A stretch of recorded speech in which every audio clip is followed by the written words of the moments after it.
변한 것이 없다. 역사상 많은 나라들이 전쟁이 무엇인지를 몰랐기 때문에 멸망할 수밖에 없었다. 진실한 명장이란 바로 전쟁에 포함되는 정치, 경제, 사회적인 요소들을 확실히 이해하고 있는 사람이다.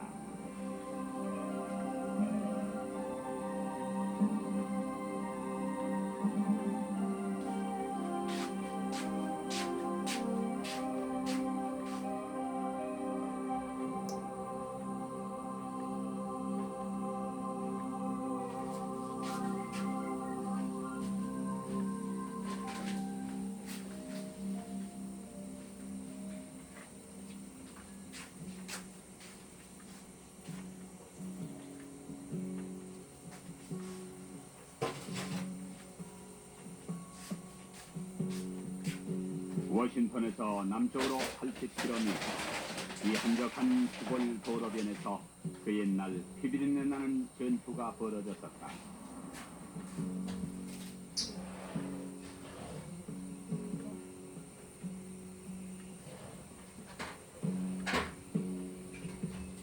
남북전쟁의 윌더니스 전투 당시 북부 연방군의 총사령관이었던 그랜트 장군은 이 전투가 미 합중국의 역사를 바꾸어 놓으리라는 것을 잘 알고 있었다.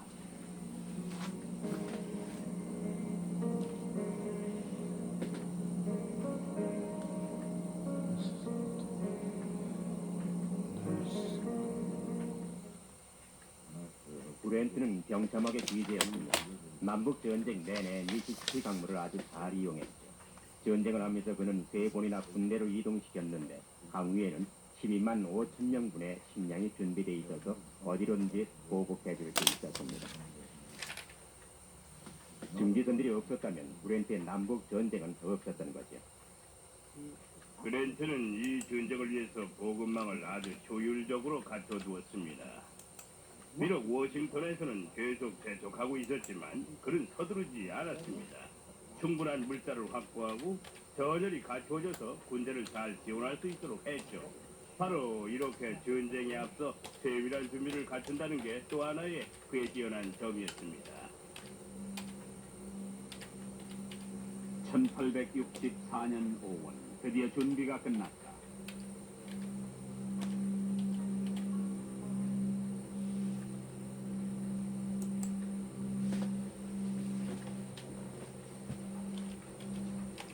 그랜트는 전쟁을 싫어하고 피를 보는 것조차 싫어했다.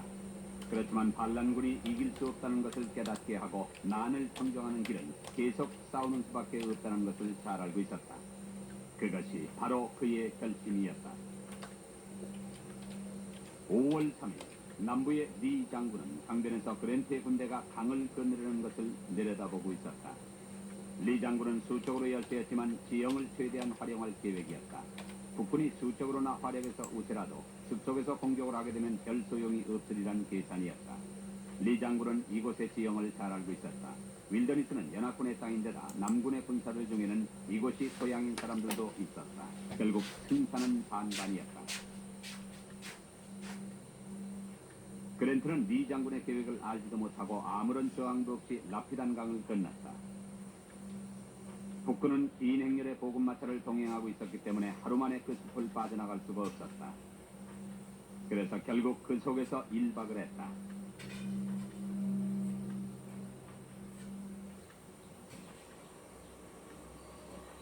다음 날 아침은 후덥지근한 날씨였다. 그랜트는 군대에게 전진하도록 명령했고 리 장군도 바짝 다가와 있었다. 만약에 공격을 당한다면 어떻게 대항할는지 구체적인 계획 같은 것도 없었다. 그저 저돌적으로 밀어붙인다는 것뿐이었다. 제 생각에 그랜트는 현대 미군이 참조해야 할 최초의 현대적 지휘관입니다. 저명한 군사 사학자인 러셀 위글리시는 그랜트를 가리켜서 미 군사 전략의 기초라고도 얘기했습니다. 그는 섬세한 대신 그저 적을 찾아서 싸우고 그리고 이겨서 전쟁을 끝내라 하는 식입니다.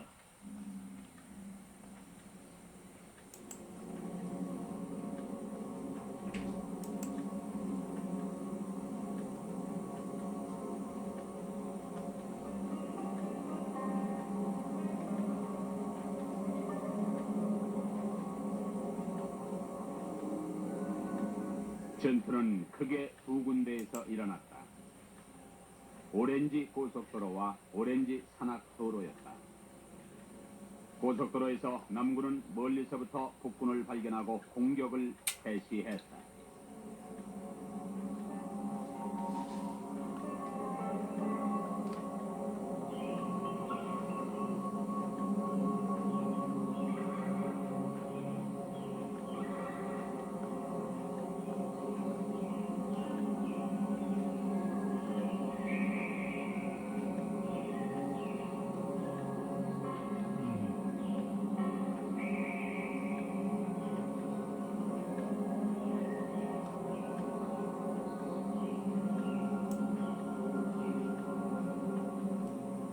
한편 산악도로를 지나던 북군의 기마대는 대대적으로 밀려드는 남군의 보병들에게 밀려서 즉각적으로 후퇴할 수밖에 없었다.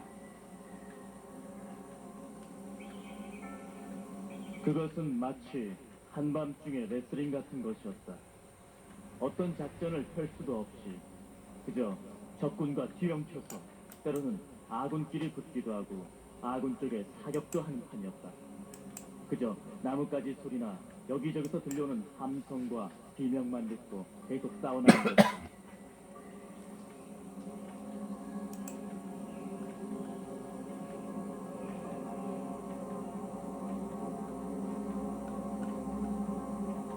남북전쟁을 통틀어서 보통 먼저 공격한 쪽이 패하기 쉽다. 소총이 보급되고 쏘는데 시간이 걸리는 구식통이 사라지면서 수비하는 쪽이 점점 더 유리하게 됐다. 이 양쪽에서 교전이 계속됐고 해가 질 때쯤 되자 남군은 참호를 파고 일단 대피했다. 그리고 그날 밤 남군은 눈앞에 닥친 위기에 대해서 얘기를 했다. 북군은 전쟁이 끝나는 날 계속 저렇게 밀어붙일 거다.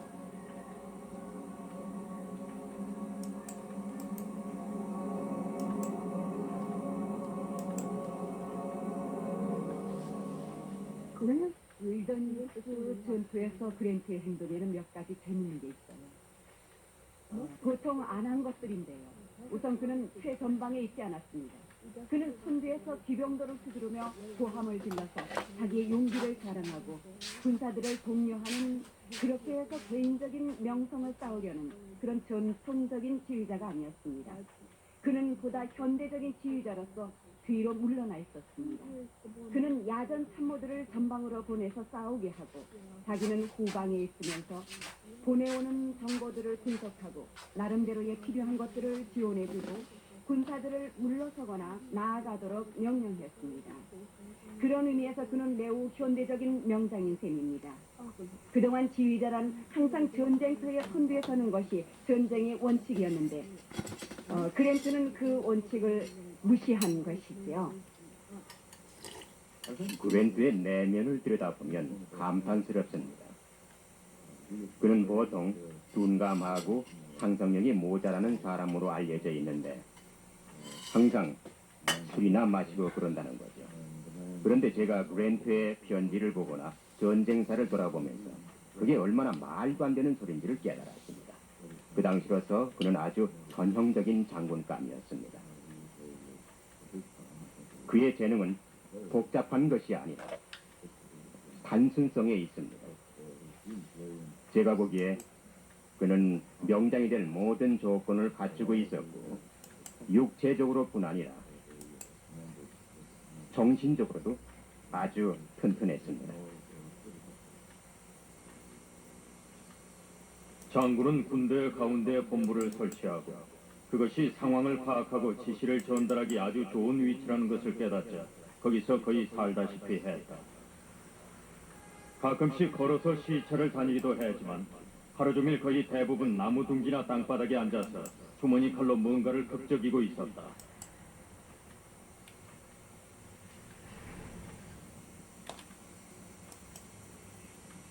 (5월 5일) 그랜트 장군은 군사들의 통솔권을 거의 다 미드 장군에게 맡기고 온종일 다음 작전을 구상했다. 그랜트 장군의 명령에는 아주 큰 특징이 있었는데 야전에서 아무리 갈게 쓴 것이라 하더라도 누구든지 쉽게 이해할 수 있었고 두 번을 읽어볼 필요조차 없었다는 것이다. 그는 마치 웰링턴 장군처럼 방향 감각이 아주 발달해 있었습니다. 누구든 하는 얘기지만 지형이 아주 민감한 거죠. 매우 세심한 것까지 기억해 두었지만 쓸데없는 잔일들은 싹 잊을 줄도 알았습니다. 그리고 어떤 문제에 부딪히면 집중력이 대단해서 반드시 그 문제를 심사숙고한 끝에 부하들에게 분명하고 확신에 찬 명령을 내릴 수 있었습니다. 그가 전쟁의 천재였다는 사실에 대해서는 아무도 이의를 제기할 수 없을 것입니다.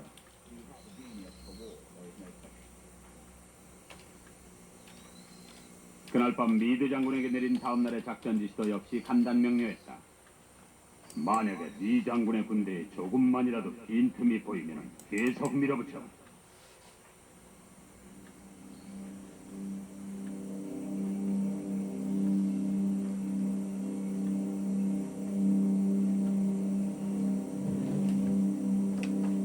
비록 지형적으로 불리했지만 그랜트는 아침 일찍 산악도로에서 남쪽으로 공격해 들어가기 시작했다. 처음의 상황은 아주 좋아서 대번에 리 장군의 캠프에까지 밀고 들어갈 수 있었다. 그렇지만 곧 남군의 정원군과 화력이 보강되면서 공격을 늦출 수밖에 없었다. 이에서 남군이 반격을 가했는데 여기서 리 장군이 오발사고로 부상을 입는 바람에 남군은 공격을 멈출 수밖에 없었다.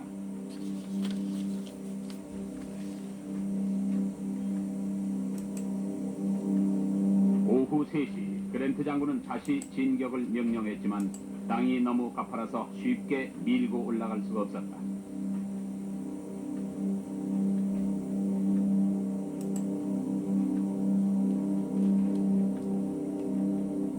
리 장군 측에서도 다시 대응을 했지만 북군의 방어선은 뚫리지 않았다.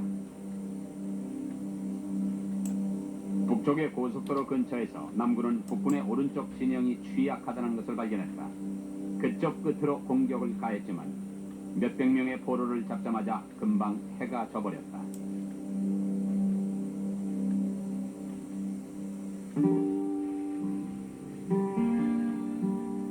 다음날 5월 7일 그랜트는 전쟁이 제대로 되어간다는 걸 느낄 수 있었다. 어느 쪽도 승리를 장담할 수 없는 상황이었지만 그랜트는 북군의 피해가 더 적다고 오판했다. 그러나 실제로는 북군의 사상자 수는 18,000인데 비해서 남군은 11,000 정도밖에 안 됐다. 이제 북군은 휴식을 취했다. 그래서 전쟁은 잠시 소강 상태에 이르렀다. 과연 다시 전처럼 리치몬드의 탈환이 실패로 끝나고 북군은 워싱턴으로 돌아갈 것인지. 그랜트 장군이 뛰어났던 점은 바로 전쟁이 끝난 7일의 행동에 있다고 저는 생각합니다. 그는 군대를 북쪽으로 돌린 게 아니라 남쪽으로 계속 진군시킨 거죠. 전통적으로 큰 전쟁을 치르고 막대한 손실을 입었다면 군대를 돌려서 캠프로 돌아온 다음 부상병을 치료하고 몇 달 정도 전열을 가다듬어서 다시 싸웁니다. 그런데 여기서 그랜트 장군은 전통의 방기를 들고 휴식을 취하지 않는 것입니다. 그는 계속 리치먼드를 향해서 남쪽으로 진군했습니다. 그러면 남군은 공격을 할 수밖에 없고 전쟁은 계속되는 거죠. 그렇게 해서 리 장군의 지위는 다 빠지는 것입니다. 그랜트는 여름이 다 가는 한이 있더라도 계속 전쟁을 할 것이다라고 말했었죠. 그래서 결국 리 장군이 쇠퇴할 수밖에 없었습니다. 그랜트 장군이 그렇게 많은 부상병을 이끌고 계속 남쪽으로 진군함으로써 전쟁은 전혀 새로운 양상을 띄었다. 당시 몇 번이나 퇴각해야 했던 불명예스러운 기억에 시달리던 북군은 오히려 사기가 살아났다.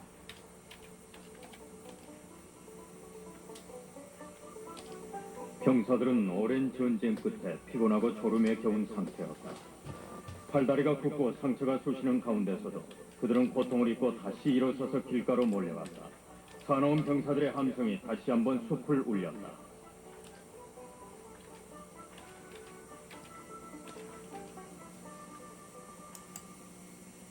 이것이야말로 가끔은 오판에서 비롯된 잘못된 전략이 전쟁을 승리로 이끌 수도 있다는 좋은 본보기입니다.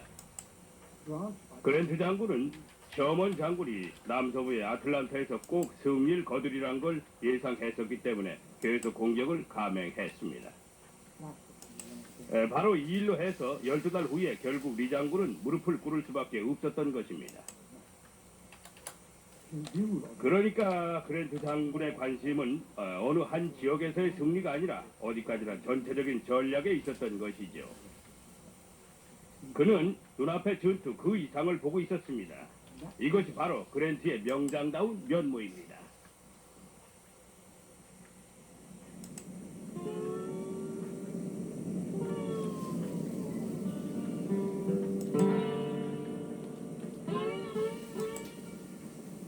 그랜트는 숨 쉴 틈도 주지 않았다. 북군은 계속 진군했고 5월 내내 전쟁은 끊이지 않았다.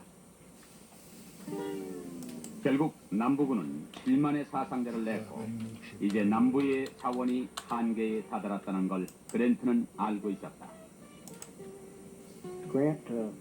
그랜트를 가리켜 도살자라고 하지만 그렇게 부른 사람은 다 남부 사람들이었죠. 여러 사람들이 남북전쟁의 사상자를 계산해 본 결과 남북전쟁을 통틀어서 그랜트는 자기 군사의 9%를 잃었지만 남군은 모두 20%에 달하는 사상자를 냈습니다. 그러니까 겉으로 드러나는 숫자는 북군이 더 큰 것 같지만 실제적으로는 그랜트보다도 로버트 리 장군이 더 많은 자기 군사를 죽인 것입니다. 더군다나 리 장군은 그런 희생을 감수할 만한 형편이 전혀 못 됐다는 걸 감안할 때 과연 누구를 보고 도살자라고 해야겠습니까? 한꺼풀만 벗기고 보면 그랜트 장군은 아주 복합적인 인물입니다. 그의 삶에는 여러 가지 자기 모순이 있죠. 그는 노예 제도를 없애기 위해서 전쟁을 했는데 부인은 노예를 데리고 있었습니다. 그가 맞서 싸운 남군에는 친한 친구들이 많았습니다. 결혼 당시 가장 친했던 친구들이 남군의 회색 군복을 입고 맞은편에 서 있었죠. 그 중에 가장 극적인 장면이 패티스버그에서 전투를 할 때였습니다. 그는 당시 적군에 속해 있던 가장 친한 친구 한 명이 아들을 낳았다는 소식을 전해들은 거죠. 그는 자기 부하에게 명령을 해서 축하의 표시로 예포를 쏘게 하기도 했습니다. 그리고 자기 스스로 몇몇 국군 동료들과 함께 전선을 넘어 들어가서 친구였던 남군 조지 피켓 장군의 아들에게 선물을 전하고 돌아왔습니다.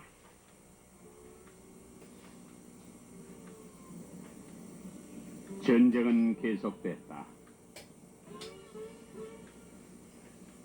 리는 그랜트의 집요한 공격을 방어하느라고 아틀란타에 응원군을 보낼 수가 없었고 결국 아틀란타는 셔먼에 의해서 그해 9월 함락되고 말았다. 그때가 북부의 대통령 선거 기간이었다. 그랜트 장군이 정말 남북 전쟁에서 북군이 이기는데 결정적으로 기여한 사람이냐는 데는 이견이 있을 수 있습니다. 그랜트가 취임했을 당시 북부에서도 반전 무도가 팽배해 있었습니다. 징병제도의 인기가 떨어졌죠. 뉴욕뿐 아니라 다른 데서도 폭도를 군대에 받아들였습니다. 병사가 모자라기 시작했죠.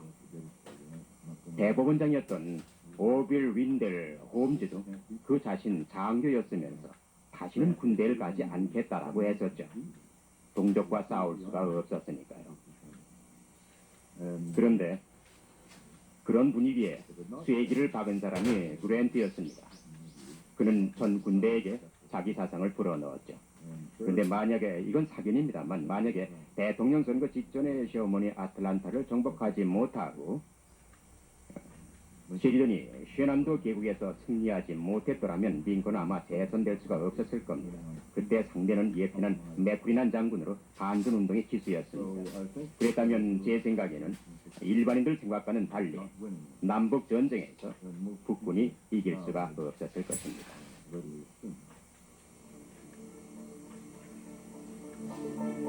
그랜트와 리 장군의 싸움은 계속됐고 결국 이듬해인 1865년 4월 2일 리치먼드가 함락됐다.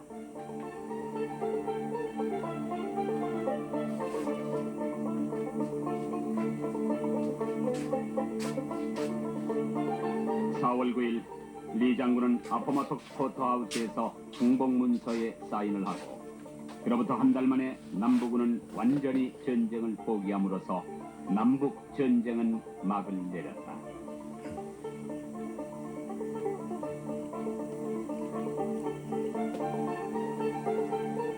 남북 전쟁은 양측에 100만의 사상자를 냈지만은 그랜트 장군은 전쟁의 실상을 받아들였다. 그는 무자비하게 공격했고 기어코 전쟁을 끝냈다. 그랜트 장군은 전쟁은 직업 군인들의 일이 아니라 국민 전체의 일이고 화려한 전술보다는 지속적이고 치열한 전략에 의해서 좌우되는 것이라고 믿었다. 그랜트는 이 전쟁에서 이김으로써 역사의 흐름을 바꿔놨습니다. 만약 북군이 전쟁에 이길 수 없었다면 미 합중국의 역사는 완전히 바뀌었을 겁니다. 아마 미 연방의 역사와 미 연합의 역사가 따로 있었겠죠.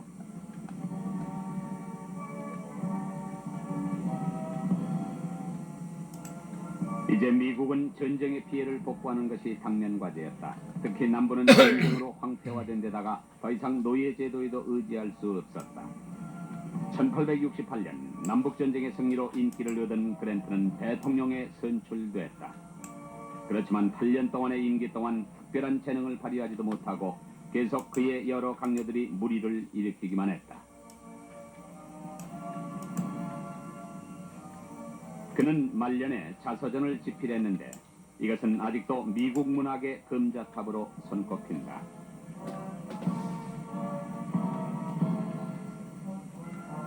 그는 불굴의 토지로 1885년 7월 23일 임종 하루 전에 이 책을 발고한다.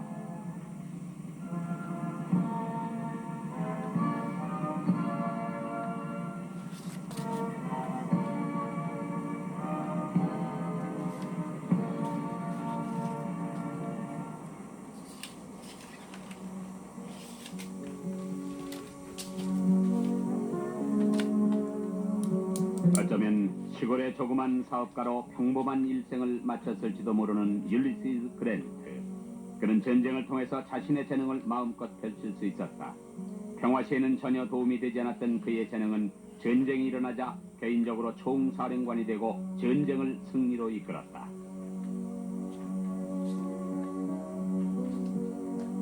그는 미국 역사의 대통령으로서 또 작가로서 이름을 남겼지만 무엇보다도 그랜트는 위대한 명장이었다.